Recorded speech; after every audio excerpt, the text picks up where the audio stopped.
The sight of a snake can terrify some people. The beady eyes and flicking tongue send some people into a panic. Is this colorful serpent a cold-blooded killer?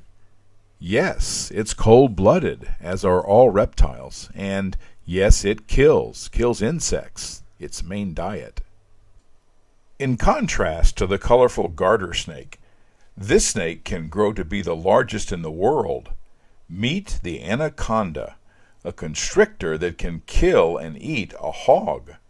I saw a nature show where an anaconda started to wrap itself around the host and put him in danger. This anaconda lives at the Oakland Zoo in California. Watch the glass for the excited child looking in. Snakes can fascinate as well as scare.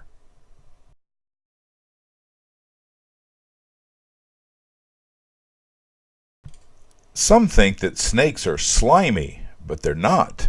Snakes are covered with scales, as all reptiles are. The scales provide protection, but snakes have other ways of protecting themselves. A snake's strike is remarkably quick. Let's see that strike again in slow motion.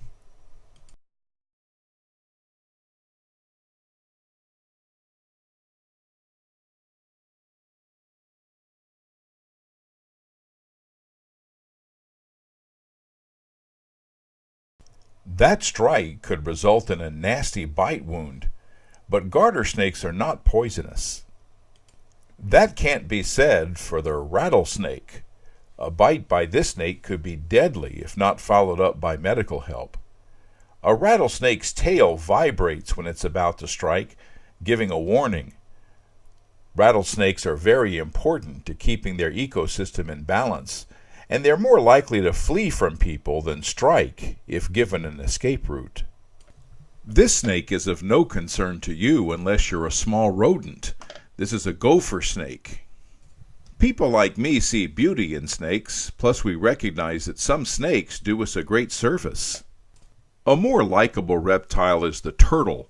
This turtle is swimming in a drainage ditch in Louisiana, home to many reptiles. This turtle lives in another part of the world. Turtles have a hard shell for protection. This shell is a form of scales. It's part of a turtle's body. Despite the belief by some children, a turtle cannot crawl out of its shell any more than you could crawl out of your skin. Another animal with a shell is a tortoise, often confused with the turtle. Tortoises have been known to live more than 100 years old. One way to tell them apart is to look at their feet. A tortoise has feet made for digging, while a turtle has feet designed for swimming. Like all reptiles, tortoises and turtles depend on their environment for controlling their body temperature. They often sit in the sun to warm themselves. They'll seek shade or water to cool off. Another cold-blooded reptile is the alligator. Alligators spend most of their time in the tepid waters of Louisiana and Florida.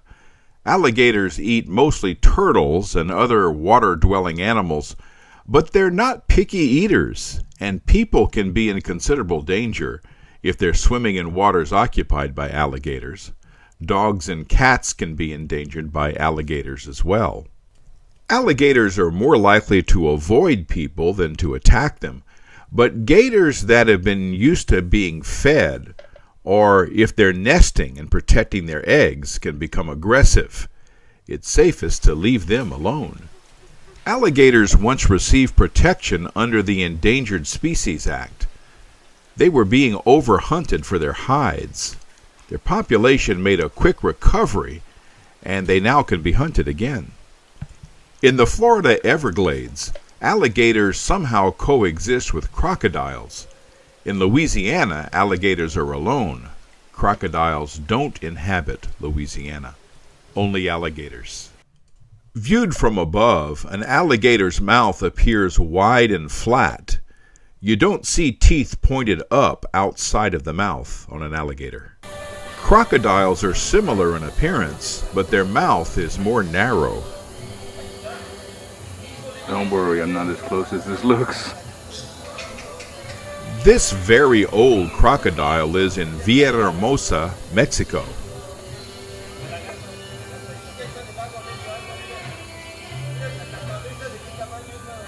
These crocodiles are mating. You may have seen these reptiles near your home. This is a fence lizard, an insectivore that tries to blend in with its surroundings. This lizard is green and gray, the perfect camouflage for the plants and rocks where it lives. Like snakes, lizards are covered with scales, and they have backbones. In other words, they are vertebrates. This kind of lizard is called an alligator lizard.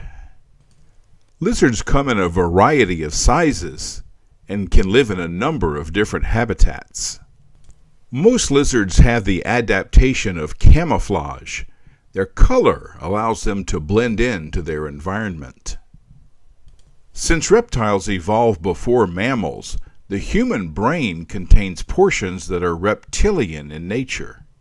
Those brain regions are called primitive and may be responsible for our fight or flight responses.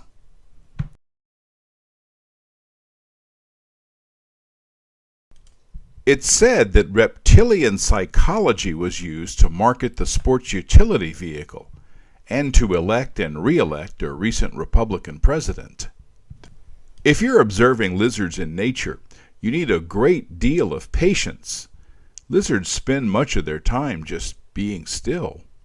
Some lizards are insectivores, others are herbivores, eating only plants.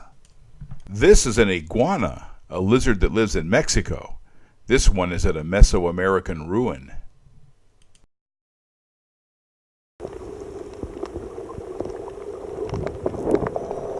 Now we look at the most popular reptile, the sea turtle.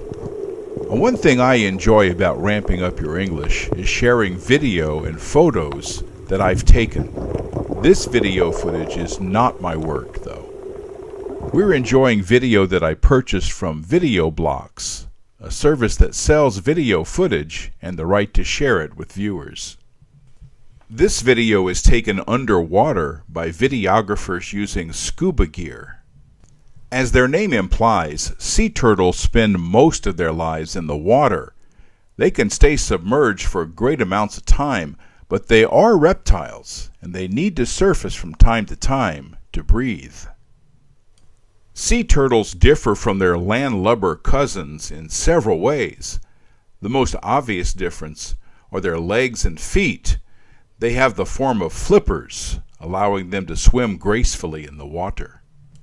A sea turtle's mouth is often called a beak. Rather than teeth, this hard, sharp surface allows sea turtles to graze on the kind of vegetation that lives in the ocean. This turtle enjoys an underwater meal at a coral reef. Sea turtles can eat their food while holding their breath. They have no gills for getting oxygen directly from the water, yet they get their food while submerged. Sea turtles have flat, streamlined shells compared to land-based turtles. The advantage of this adaptation is obvious. It allows them smooth movement through the water. This comes at a price, though. Sea turtles can't pull nearly as much of their body into their shell for protection. Watch how this sea turtle turns its hard carapace toward possible danger as it passes a stingray in the water.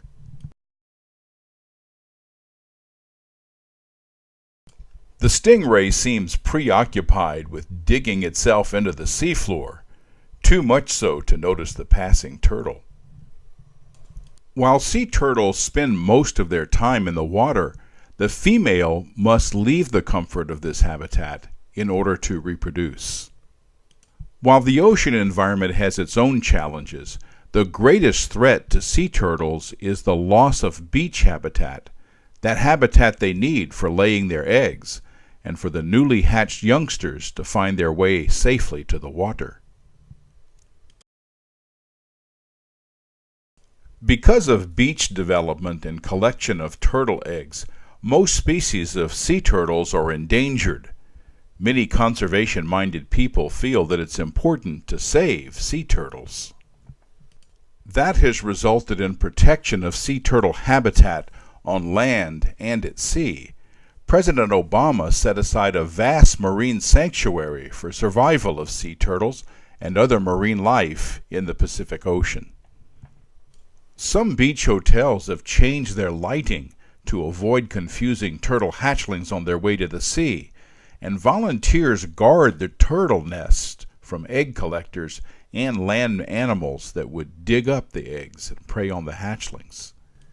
If new beach development can be stopped, these efforts, along with measures to reduce the severity of climate change, are likely to result in healthy scenes like this one. While we know much more about the life cycle of sea turtles than we used to, there's still a lot more to learn. Research can shed more light on the mysteries that still exist in the lives of these magnificent creatures. If we support these individuals and organizations that protect sea turtles, scenes like this one will continue to dazzle our eyes and the eyes of our children.